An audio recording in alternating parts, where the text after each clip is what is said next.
오늘 설교는 좀 뜬금없는 말로 시작하려고 합니다. 제가 요즘 다이어트를 하고 있습니다. 표정이 그게 다이어트 하는 몸이냐 뭐 이런 표정으로 쳐다보시는 분들도 계시는 것 같은데 감사합니다. 사실은 저도 다이어트를 하고 있는지 안 하고 있는지 잘 모르겠습니다. 왜냐하면 어느 때에는 열심히 다이어트를 합니다. 뭐 식단도 조절하고 운동도 열심히 합니다. 근데 또 어느 순간에 보면 먹고 싶은 거 다 먹고 그냥 운동도 하지 않고 집에 이렇게 널브러져 누워있는 모습들을 보면서 저도 뭐 도대체 이게 다이어트를 하는 건지 마는 건지 잘 모를 때가 있습니다. 그래도 끝까지 다이어트를 한다고 우기고 다니고 있습니다. 왜냐하면 그래야 조금이나마 더 열심을 내서 다이어트를 할 것 같기 때문에 그렇습니다. 제가 다이어트를 하면서 식단 조절을 하고 몸에 살이 조금 빠질 때 좋은 점들이 있더라고요. 그게 뭐냐면 먼저는 몸이 가볍습니다. 그러니까 뭘 해도 일어날 때도 가볍고 움직일 때도 가볍고 뭐 잠을 자다가 아침에 일어나면 몸이 조금은 가뿐합니다. 그러니까 다이어트가 좋은 점이 몸을 가볍게 만들어줘서 모든 행동 반경에 있어서 가벼운 삶을 살게 해준다는 겁니다.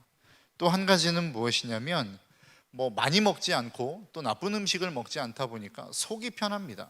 막 많이 먹어서 막 힘들거나 아니면 나쁜 음식을 먹어서 막 장에 탈이 나거나 이런 일들이 별로 없습니다. 그리고 마지막으로 좋은 게 뭐냐면 이렇게 씻다가 거울을 보면 만족감이 있습니다.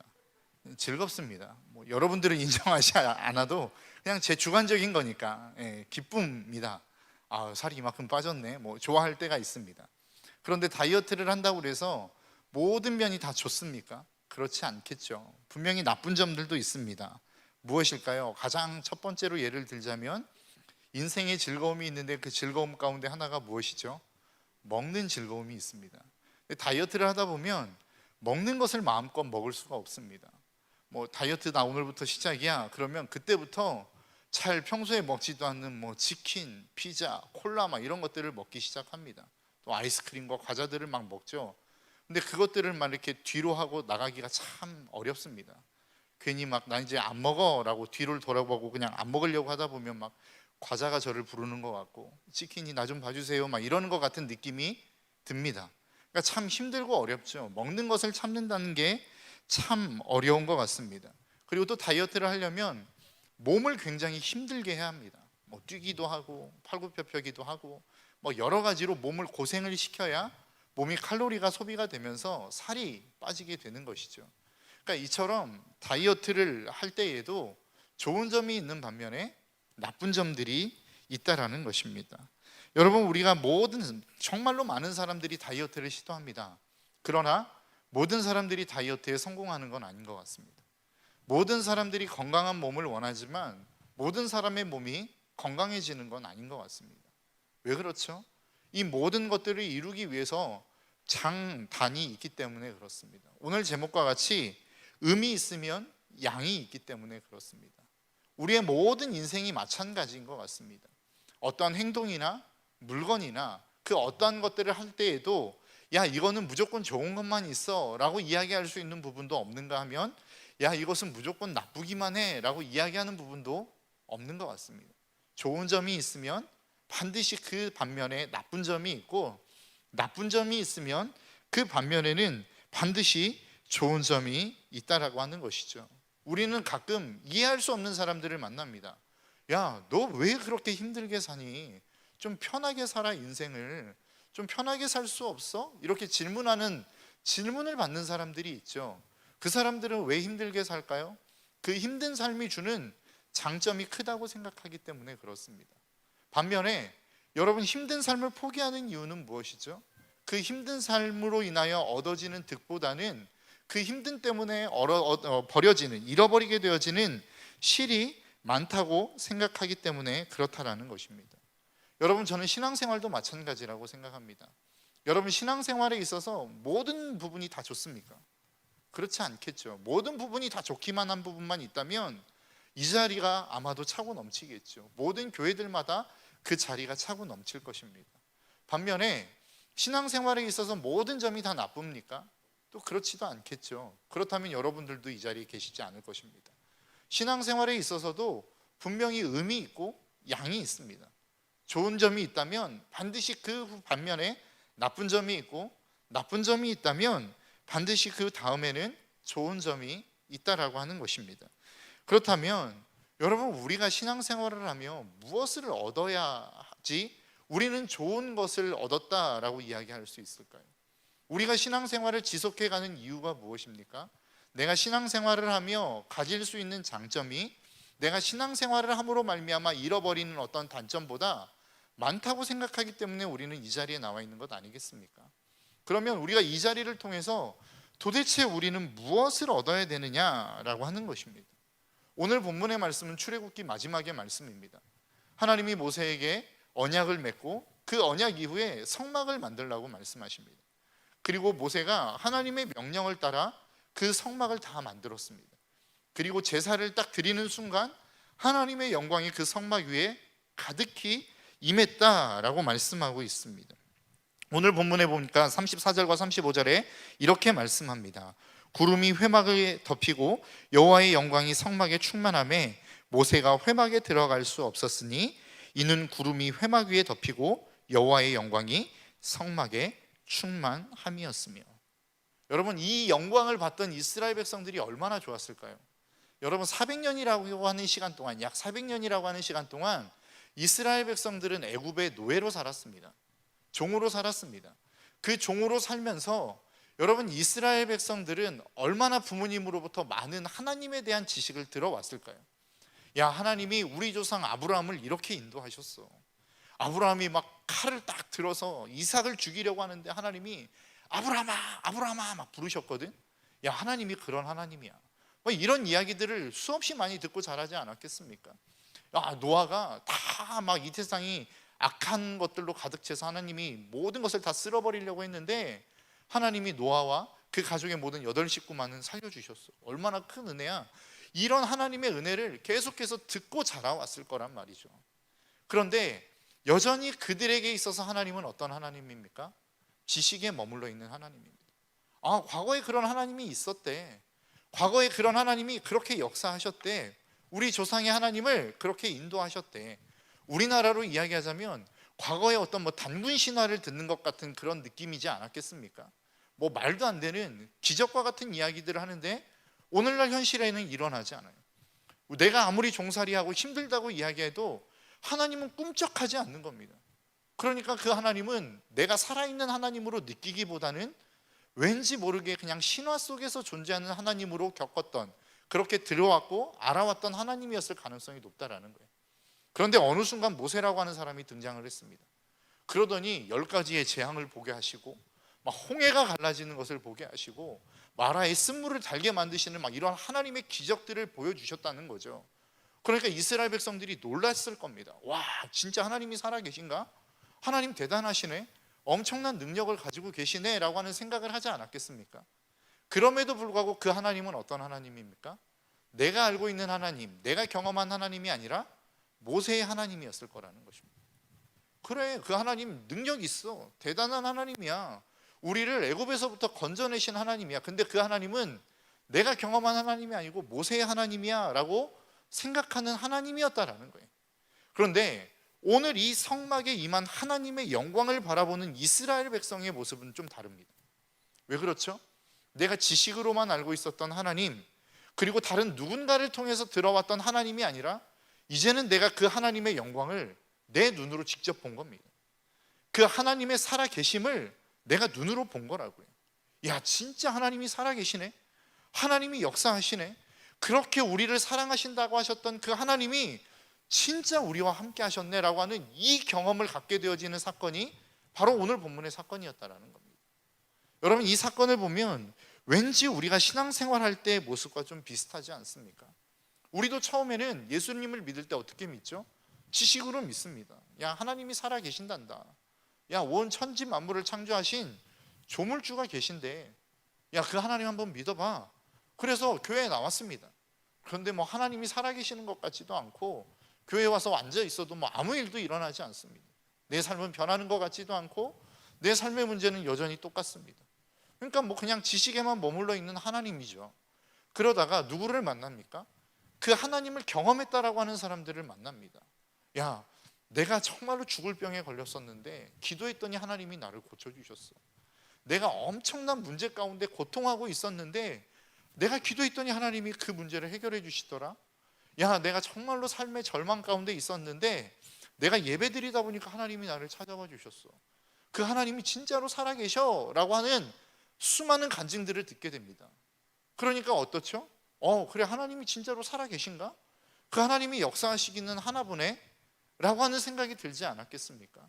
그런데 여전히 그 하나님은 어떤 하나님이에요? 그 사람의 하나님입니다. 간증하는 사람의 하나님이라는 거죠. 그러다가 보니까 어떻게 되죠? 나도 그 하나님을 만나고 싶은 생각이 있습니다. 그래서 하나님 앞에 부르짖고 기도하고 간구하다 보면 그 하나님이 어느 순간인가 우리를 찾아와 주십니다. 여러분, 이 자리에 계신 모든 분들은 그러한 경험들이 한 번쯤은 있으신 분들 아닙니까? 내가 하나님을 만난 그 감격, 내가 하나님을 만난 그 기쁨, 내가 그 하나님을 만난 그 행복이 한 번 정도는 내 삶 가운데 경험적으로 받아들여졌던 분들이 지금 이 자리에 앉아 계시는 거 아니더냐라고 하는 거예요. 그런데 문제는 무엇입니까? 그 하나님을 만난 기쁨과 감격이 여러분 얼마 가시던가요? 여러분들의 인생 가운데 내가 하나님을 처음 만났던 그 기쁨과 감격이 처음 그 사랑 그대로를 유지하며 지금까지 오시는 분들이 계십니까? 우리의 인생 가운데 그렇게 하나님의 영광을 바라봤고 하나님의 살아계심을 경험했고 이제는 내가 주님을 위해서 죽겠습니다라고 결단하고 고백할 정도의 기쁨으로 하나님을 만났던 그 감격이 있는 분들도 어느 순간인가 보니까 그 기쁨과 감격이 사라져 버리더라는 거죠. 저는 이스라엘 백성도 비슷했을 거라고 생각합니다. 이스라엘 백성들이 하나님의 영광을 보았어요. 머리로만 알고 있었던 하나님이 누군가의 하나님으로, 그래서 정말로 능력 있는 하나님으로 경험되었어요. 그런데 그 하나님이 어느 순간인가 나의 하나님으로 경험이 되어지더라는 거죠. 그래서 너무 기쁘고 행복했어요. 그분을 위해서 내 모든 삶을 다 드릴 수 있을 것 같았어요. 그런데 어느 순간 지나고 보니까 그 기쁨과 감격이 다 사라져 버린 겁니다. 왜 그렇죠? 신앙생활을 하는 게 사실 여러분 쉽지 않습니다. 어려운 일이기 때문에 그렇습니다. 여러분, 오늘 이스라엘 백성들이 성막을 만들었습니다. 그런데 그 성막을 보면 여러분, 사실 이 성막이 보통이 아닙니다. 보통이 아닌 것이, 여러분 뜰에 어떠한 틀을 탁 치고 있는, 여러분 성막의 그림을 한 번 정도는 보셨을 거라고 생각합니다. 맨 마지막에 틀을 이렇게 쭉 치고 있는 그 반경, 성전 뜰이라고 이야기하는 그 기둥이 세워지고 세마포천으로 덮여 있는 그 모든 길이를 보면 약 가로가 약 50m 정도가 됩니다. 세로는 약 25m 정도가 돼요. 거기에 들어가는 기둥이 60개입니다. 그리고 그 기둥을 만드는 재료가 뭐냐면 금, 놋, 은 이런 것들입니다. 그러니까 어마어마한 무게라는 거예요. 그 성막의 높이, 세마포로 딱 친 그 높이가 한 2.5m 정도가 된다 그래요. 그리고 성소의 높이는 한 5m 정도가 된다고 합니다. 이것들을 여러분 만드는 게 보통 일이었겠습니까? 사실 쉽지 않은 일입니다. 그리고 그것만 만들면 되는 게 아니라 성막의 기구를 만들어야 되죠. 또 성소를 덮을 천을 만들어야 됩니다. 그것도 4겹으로 덮어놨어요. 그리고 그 성소를 덮는 널판들도 다 금으로 쌓여져 있는 그런 모습입니다. 어떤 분이 이 금과 은과 놋, 그러니까 금속의 무게만 오늘날의 어떠한 톤수로 계산을 해보니까 금이 1.5톤, 은이 약 5톤 정도, 놋이 약 한 3.5톤 정도가 들어갔다고 그래요. 그러니까 어마어마한 무게 아닙니까? 그리고 이 성막을 치고 하는 것도, 관리하는 것도 보통이 아닐 텐데 이건 고정형이 아닙니다. 구름이 뜨면 성막을 다 접어야 돼요. 이 엄청난 성막을 다 걷어서 성경은 뭐라고 이야기하냐면 이것을 수레에 실지 말고 너희들이 메고 다니래요. 그러니까 이 엄청난 무게를 레위인들이 메고 다녀야 되는 겁니다. 여러분, 이게 얼마나 고통이겠습니까? 광야에서 아무것도 없는 뙤약 밑에서, 물론 뭐 하나님이 구름 기둥으로 그들을 지키시긴 하셨지만 이 엄청난 무게의 성막을 움직이고 또 갑자기 구름 기둥이 멈추면 자리에 서서 그 성막을 펴야 되는 상황들이 있는 겁니다. 이것을 40년 동안 언제 옮겨야 될지 또 언제 이동해야 될지도 모르는 상황 가운데 이 성막을 계속해서 관리하는 상황 가운데 있는 게 이스라엘 백성들의 모습이었다라는 거예요. 여러분, 이게 쉬웠겠습니까? 금의 무게, 금속의 무게만 거의 한 8톤 정도, 8톤이 넘는 무게입니다. 거기에다가 천의 무게는 또 얼마나 무거웠겠습니까? 그 5m가 넘는 그 성소를 덮으려면 엄청난 무게의 천이 필요했을 거라는 거예요. 그러니까 이 성소, 성막, 이 성전을 움직이는 일이 보통의 헌신을 가지고는 할 수 없는 일이었다라는 거예요. 그러니까 이스라엘 백성들이, 제가 만약 이스라엘 백성이었다면, 제가 레위인이었다면 그런 생각을 했을 것 같습니다. 야, 이 성막만 없어도 그래도 좀 움직일 법만 할 건데, 야, 이 성막만 좀 우리의 삶 가운데 없어진다면 그래도 이동하는 게 좀 수월하지 않겠어? 라고 하는 생각을 하지 않았겠습니까?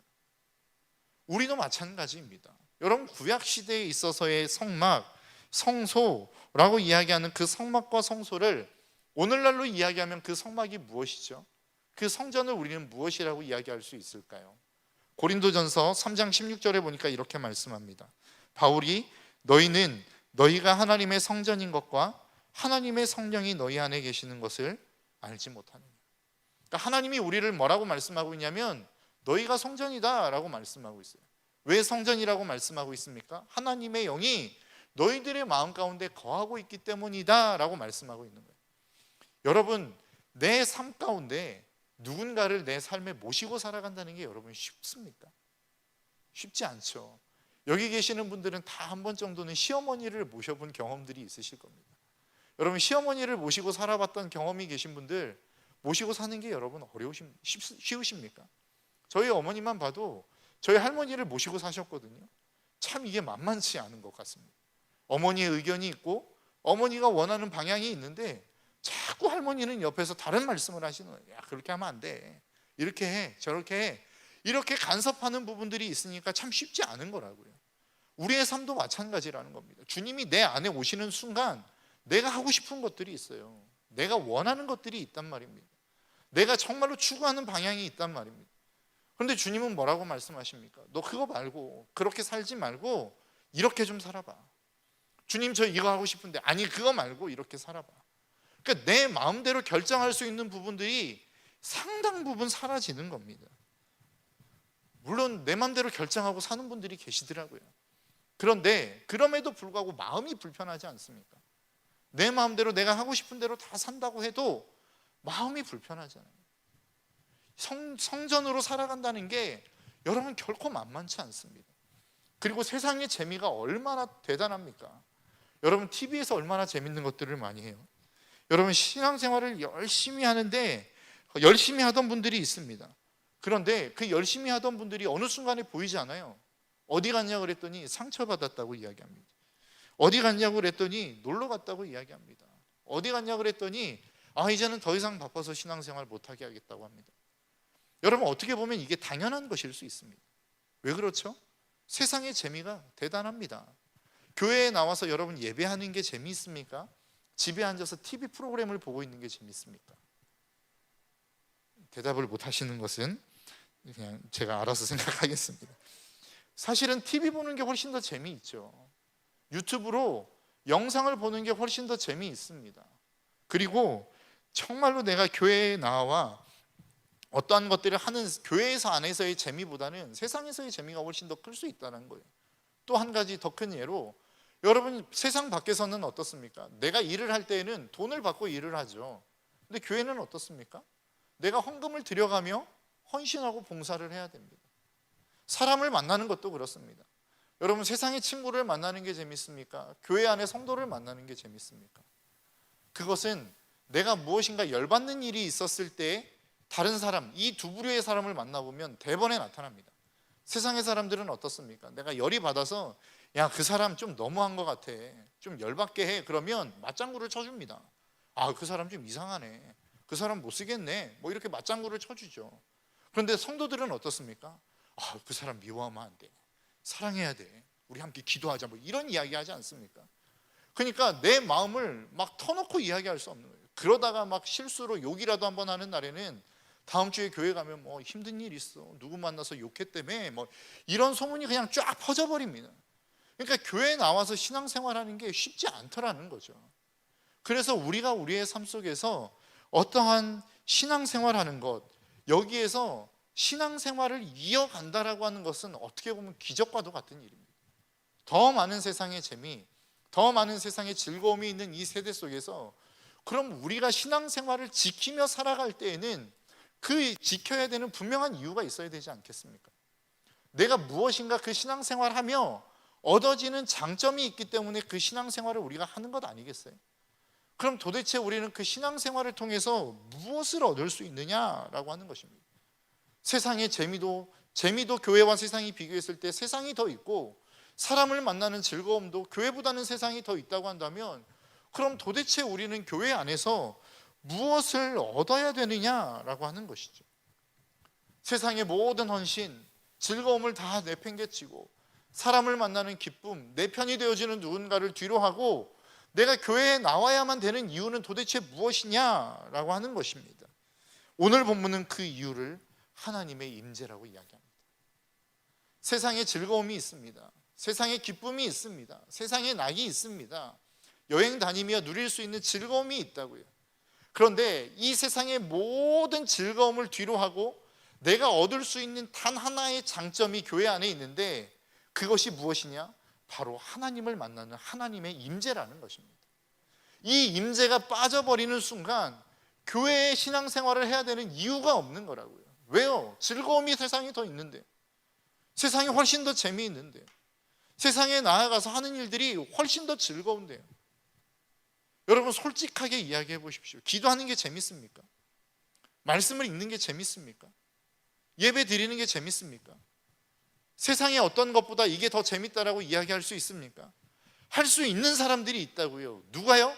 그 예배 속에서 하나님의 임재를 맛보는 사람은 예배가 훨씬 더 재미있습니다라고 이야기할 수 있는 거예요. 그 기도 가운데 하나님의 임재를 맛보는 사람, 하나님이 찾아오셔서 마음을 만지시고 마음을 회복시키는 것들을 경험해 본 사람은, 야, 세상의 재미 그거 아무것도 아니야. 하나님 만나봐. 하나님을 만나는 게 훨씬 더 즐겁고 행복해 라고 이야기할 수 있는 거라고요. 그렇게 지루하게만 느껴졌던 예배 속에 하나님을 만나기 시작하면, 야, 예수 믿어봐. 예수 믿는 즐거움이 있어. 세상이 줄 수 없는 것들이 있다고 라고 이야기할 수 있게 된다고. 세상이 흉내낼 수 없고, 세상에 절대 가질 수 없고, 세상이 우리에게 절대 줄 수 없는 그 단 한 가지가 무엇입니까? 그게 바로 하나님의 임재라는 것입니다. 이스라엘 백성들이 그렇게 힘들고 어렵게 성막을 옮기고, 그것이 중노동이었음에도 불구하고 그 성막은 언제나 이스라엘의 중심에 있었어요. 성막이 하나님이 움직일 때마다, 그리고 이스라엘이 진영을 펼칠 때마다 그 진영의 한가운데는 언제나 무엇이 자리 잡고 있었냐? 성막이 자리 잡고 있었다는 거예요. 근데 그렇게 그들이 힘들고 어려움에도 불구하고 그 성막을 정말로 자신의 가장 귀한 것처럼 섬길 수 있었던 이유가 무엇일까요? 그것은 바로 그곳에 하나님의 임재가 있는, 하나님이 임하시는 장소였기 때문에 그렇다는 것입니다. 이스라엘 백성들이 이것을 맛보았어요. 그리고 이것을 광야 내내, 광야를 걸어가는 내내 그 하나님의 임재를 맛보게 되었다고요. 오늘 본문 38절은 이렇게 말씀합니다. 낮에는 여호와의 구름이 성막 위에 있고 밤에는 불이 그 구름 가운데 있음을 이스라엘 온 족속이 그 모든 행진하는 길에서 그들의 눈으로 보았더라. 여러분, 이스라엘 백성들이 그렇게 힘들고 어려움에도 불구하고 그 성막을 낑낑대며 옮길 수밖에 없었던 이유는 온 이스라엘 백성들이 하나님의 영광을 날마다 본 거예요. 서 있는 그 자리에서, 움직이는 그 자리에서 하나님의 임재를 보는 거라. 여러분, 예배에 나오셨죠? 이 예배에서 여러분들은 무엇을 가지고 돌아가십니까? 여러분, 기도의 자리를 나오시죠? 여러분들의 삶의 자리에서 말씀을 읽으시죠? 주보를 보니까 저희 교회 성도님들은 참 성경 말씀을 많이 읽으시는 것 같아요. 그 성경 말씀을 읽으시면서 여러분들의 삶 안에 무엇을 발견하십니까? 나는 그냥 오늘 주일 빼먹지 않고 예배 드렸어 라고 하는 만족이 여러분들이 예배 드리는 모든 만족의 전부이십니까? 나는 오늘 1시간 기도했어. 이 1시간 기도했다는 이 1시간의 기도의 자랑이 여러분들의 만족의 전부이십니까? 저는 성경 백독했습니다. 그 백독한 백독이 여러분들의 인생의 자랑으로 끝나는 만족의 전부이십니까? 그러면 여러분들의 인생 가운데 언젠가는 신앙의 회의가 찾아온다. 도대체 내가 백독이나 했는데 도대체 나는 그럼 뭐야? 내가 하루에 1시간 이상 날마다 기도했는데 나는 뭐 하는 거야? 난 예배 빼먹지 않고 살아왔는데 나는 이 인생이 뭐냐고 라고 하는 질문을 우리는 갖게 돼 있다고. 어떻게 되면 그 모든 행위 가운데서 하나님의 임재를 맛보지 못하며, 그래서 우리가 이 교회 안에서 행하는 모든 행위는 결국 무엇을 향하여 달려가야 되느냐? 하나님의 임재를 향하여 달려가야 된다는 거예요. 예배하는 이유도 하나님의 임재를 맛보기 위함이요, 내가 찬양하는 이유도 하나님의 임재를 맛보기 위함이요, 내가 정말로 기도하는 이유도 내 삶 가운데 찾아오시는 그 하나님을 맛보기 위함이요, 내가 말씀을 읽어가는 이유도 그 말씀 안에서 역사하시는 하나님을 경험하기 위함이 되어야 된다는 거예요.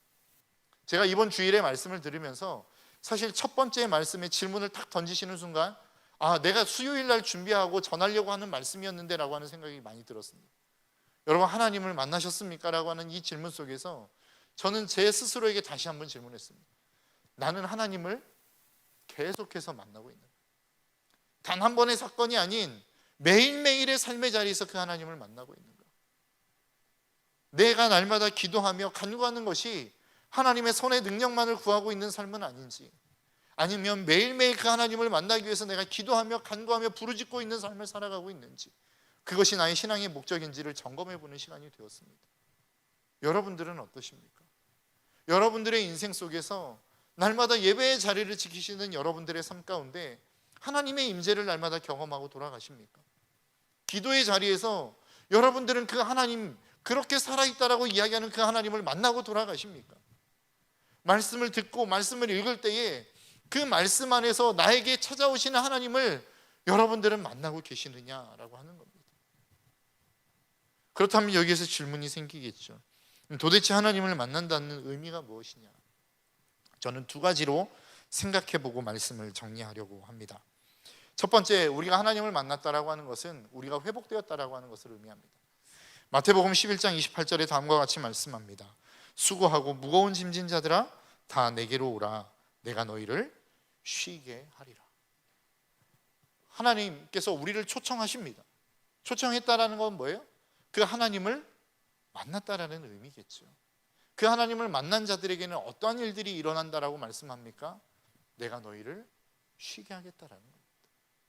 그래서 예배를 드리는 자들마다, 하나님을 만나는 자들마다 그 삶에는 어떤 역사가 일어납니까? 쉼의 역사가 일어나는 거예요. 회복의 역사가 일어나는 것입니다.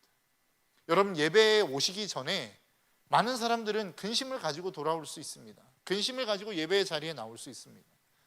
그런데 그 근심의 자리에서 내가 예배하고 돌아가는 순간에는 여러분 어떠십니까? 여전히 내가 가지고 왔던 그 근심을 고스란히 들고 여러분들의 삶의 자리로 가십니까? 아니면 거기에 더해서 내가 가져온 근심 플러스 교회 안에서 받은 상처를 가지고 돌아가십니까? 아니면 여러분들의 인생 속에서 내가 어떠한 고난과 어려움과 아픔이 있다 할지라도 예배 드리고 나면 너무나도 가벼운 마음으로 여러분들의 삶의 자리로 돌아가십니까? 예배는 그러한 것입니다.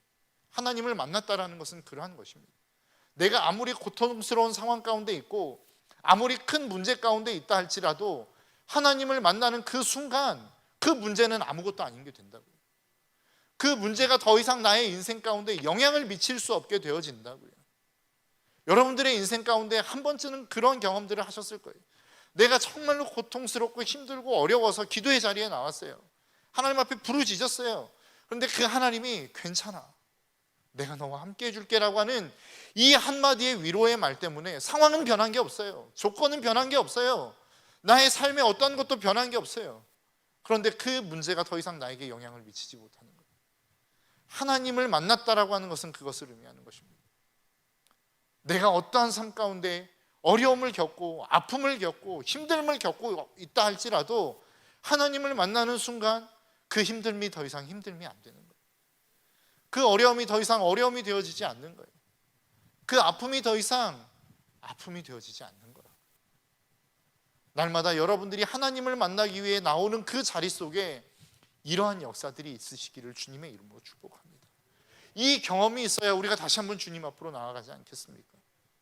이러한 하나님의 역사를 맛보아야 우리가 다시 이 힘들고 어려운 것들을 뒤로 하고라도, 그것을 감수하고라도 내 평안을 얻기 위해, 내 마음의 쉼을 얻기 위해 주님 앞에 나오지 않겠습니까? 날마다 여러분들이 드리는 예배 안에 날마다 여러분들이 읽어가는 그 말씀 속에서, 날마다 하나님을 찾고 부르짖는 그 기도 속에서 이 하나님을 만나는 역사, 그래서 회복과 치유가 있는 이 놀라운 축복의 역사가 저와 여러분들의 삶 가운데 있어지기를 주님의 이름으로 축복합니다. 여러분, 어려움이 있는 게 문제가 아닙니다. 고통이 있는 게 우리의 삶의 문제가 아니에요. 그 고통 속에서 하나님을 만날 수 없는 게 문제입니다. 그 아픔 속에서 우리가 하나님을 느낄 수 없다는 게 문제입니다. 아무리 세상에 큰 고통이 있다 할지라도 우리가 하나님을 만날 수만 있다면, 우리가 그 하나님의 영광을 볼 수만 있다면 우리는 그 어려움을 이길 수 있어요. 왜요? 하나님은 그 모든 고통과 어려움보다 크신 분이기 때문에 그렇습니다. 그렇기 때문에 내 삶 가운데 아무리 큰 어려움이 오고 고통이 온다 할지라도 내가 하나님을 만날 수만 있다면 그 어려움은 더 이상 나의 삶 가운데 어려움이 되어지지 않는다라는 것입니다. 저와 여러분들의 삶 가운데 날마다 이 하나님을 만나며 경험할 수 있는 저와 여러분들의 삶이 되어질 수 있기를 주님의 이름으로 축복합니다. 두 번째, 우리가 정말로 하나님을 만났다라고 하는 것은 어떤 의미일까요? 우리가 어떻게 살아가야 되는지에 대한 길이 보인다라고 하는 것을 의미하는 것입니다. 시편 119편 105편에 이렇게 말씀합니다. 주의 말씀은 내 발의 등이요 내 길의 빛이니이다. 하나님의 말씀이 우리 가운데 들려오면, 하나님을 만나 그 하나님이 나에게 말씀하시는 하나님의 음성이 들려지면 어떻게 된다라는 거예요? 그 말씀이 내 발의 등이 된다는 거예요. 내 길에 빛이 되어서 그 길을 비춰주신다는 겁니다. 칠흑과 같이 어두운 이 세상 속에서 내가 어디로 가야 될지 보이지 않는 정말로 칠흑과 같은 어둠 속에서 길이 보이는 역사가 하나님을 만날 때 일어난다는 거예요. 여러분, 우리의 삶이 그렇지 않습니까? 우리의 미래는 한 치 앞도 볼 수 없습니다. 여러분, 누가 미래를 장담할 수 있고 누가 미래가 이렇다 저렇다라고 이야기할 수 있어요? 그리고 그 미래에 대해서 그 어느 누구가 자유할 수 있는 사람이 있습니까? 아무도 없어요. 왜요? 인간은 그 미래를 누구나가 다 처음 걸어가는 길이기 때문에 그렇습니다. 그렇기 때문에 그 미래가 두려울 수밖에 없고 그 미래가 걱정될 수밖에 없다고요. 그런데 하나님을 만난 사람은 어떻습니까? 그 길에서 길이 보인다고요. 그 어둠 속에서 내가 어디로 가야 될지에 대한 방향이 보인다라는 겁니다. 그래서 하나님을 만난 사람들은 어떻습니까? 내가 쏟아야 될 에너지, 내가 가지고 있는 에너지를 어디다 쏟아야 될지가 보이는 거예요. 내가 가지고 있는 물질이 어디다 갖다 쏟아 부어야 되는지가 보이는 거라고요. 내 시간과 노력과 땀과 눈물을 어디에다 쏟아내야 되는지가 보이는 거라고요. 이게 하나님을 만난 사람들의 특징입니다. 가끔 설교하고 내려가다 보면 많은 분들이 그렇게 말씀해 주십니다. 은혜 받았습니다. 너무 감사하죠. 그런데 내려가서 제가 들을 때에 가장 듣기 좋은 말이 무엇인지 아십니까? 목사님 설교 듣고 제가 어떻게 살아야 될지가 보이기 시작했어요. 이 이야기를 저는 듣기 가장 좋더라고요. 여러분, 하나님을 만났다라고 하는 것은 추상적인 게 아닙니다. 추상적인 개념이 아니에요. 그냥 좋았어요. 그냥 은혜 받았어요. 그냥 행복했어요. 이런 추상의 개념이 아니라 명확해지는 거라고요. 구체적이 되어지는 거라고요. 여러분, 젊은 남녀가 만나서 소개팅을 했습니다. 그러면 상대방에 대해서 호감이 있으면 어떻게 하죠? 어땠어? 그러면 그 사람 뭐 이것도 좋았고 저것도 좋았고 저것도 좋았고 막 조곤조곤 이야기하지 않습니까? 그런데 별로 마음에 안 들었어요. 그러면 어땠어요? 그냥 만나고 왔어. 이러고 끝나는 거 아닙니까? 우리의 신앙도 마찬가지라. 하나님을 만났고 그 하나님을 내가 사랑한다라고 하는 것은 추상적인 개념이 아니라고요. 그 하나님 만나니까 좋더라. 그냥 나쁘지 않았어. 이런 개념이 아니라고. 나는 어떻게 살아가야 될지가 보이기 시작했어. 내 인생에 하나님이 주신 그 무엇인가가 어디를 향하여 나아가야 될지가 보이기 시작했어. 구체적인 거라. 여러분, 하나님을 만나셨습니까? 날마다 여러분들의 예배 가운데, 기도 가운데, 찬양 가운데, 말씀 가운데 하나님을 만나셨습니까? 그럼 여러분들은 여러분들의 삶을 어디에 쏟아 부어야 될지가 보였다라고 하는 것을 의미하는 것입니다. 여러분들의 삶이 날마다 그렇게 어떻게 살아야 되는지가 보일 수 있는 저와 여러분들의 삶이 될 수 있기를 주님의 이름으로 축복합니다. 말씀을 좀 정리하고 싶습니다. 여러분, 신앙생활하는 사람들에게 있어서 어려움이 찾아오지 않는 신앙생활은 하나도 없습니다. 내가 하나님의 임재를 맛보았다라는 것은 그 하나님의 임재를 위해서 엄청난 대가 지불과 불편함을 감수했다라는 것을 의미하는 것입니다. 그 불편함과 어려움들을 감수하고서라도 결국 내가 신앙생활을 향하여 나아가게 만드는 힘이 무엇입니까? 그게 바로 하나님의 임재입니다. 하나님과의 만남입니다.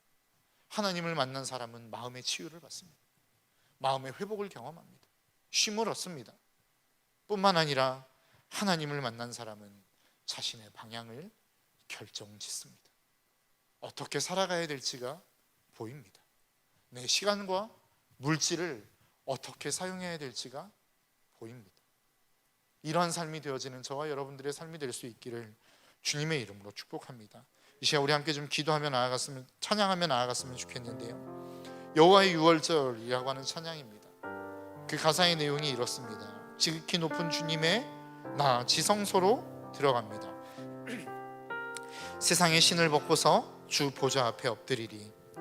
내 주를 향한 사랑과 그 신뢰가 사그러져 갈 때 하늘로부터 이곳에 장막이 덮이네요. 여러분, 우리가 하나님의 이 은혜를 잃어버려 가는 것은 어떻게 보면 너무나도 당연한 일입니다.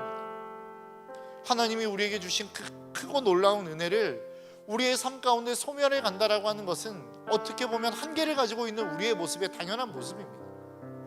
그럼에도 불구하고 다시 우리가 그 하나님의 은혜의 자리로, 그 하나님의 헌신의 자리로, 하나님이 우리를 부르시는 부르심의 자리로 나아갈 수 있는 힘이 어디 있느냐? 그 다음입니다. 이곳을 덮으소서, 이곳을 비추소서, 이곳을 지나소서, 이곳을 만지소서. 하나님이 역사하시는 그 하나님의 임재를 경험하는 사람만이 다시금 그 하나님이 부르시는 부르심의 자리, 사명의 자리로 나아갈 수 있는 힘을 얻는 것입니다. 이 찬양의 가사의 고백을 통하여 우리의 마음 가운데 그 소망을 품는 축복의 시간이 될 수 있기를 바랍니다. 우리 함께 찬양합니다.